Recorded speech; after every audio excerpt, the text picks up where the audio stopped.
আমি এত মিথ্যে কেন বলছি? কাকে বলছি? একজন মানুষ যা সে তাই, পৃথিবীতে সবাই তাকে ঠিক সেরকমভাবেই দেখতে পায়। এখনকার এই যে সামাজিক মাধ্যম বলো বা যে কোনোভাবে আমাদের যে সামাজিকতার যে ধরন, ইংরেজিতে একটা কথা আছে, হিউম্যানস আর সোশ্যাল অ্যানিমালস। এই সোশ্যাল অ্যানিমাল ইনস্টিংক্টটা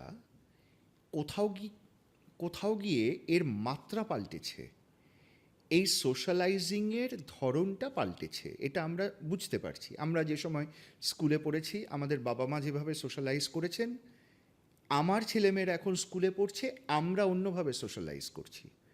আমরাও পাল্টেছি। আমাদের সময়কার স্কুলে পড়ার সোশ্যালাইজিং, এখন সোশ্যালাইজ যেভাবে আমরা করছি, আমরাও পাল্টেছি। কিন্তু এই পাল্টে যাওয়াটা কি, তোমার কথা মতো এই পাল্টে যাওয়াটা কি স্বেচ্ছায়, নাকি পারিপার্শ্বিক চাপ, নাকি কোনো একটা অজানা প্রেশার যেটা আমি মনে করছি আমার মধ্যে তৈরি করছে? আমি যা লিখছি, বা আমি যে ধরনের ছবি দেখছি, বা আমি যে ধরনের ছবি লাগাচ্ছি সেখানে আমার নিজের,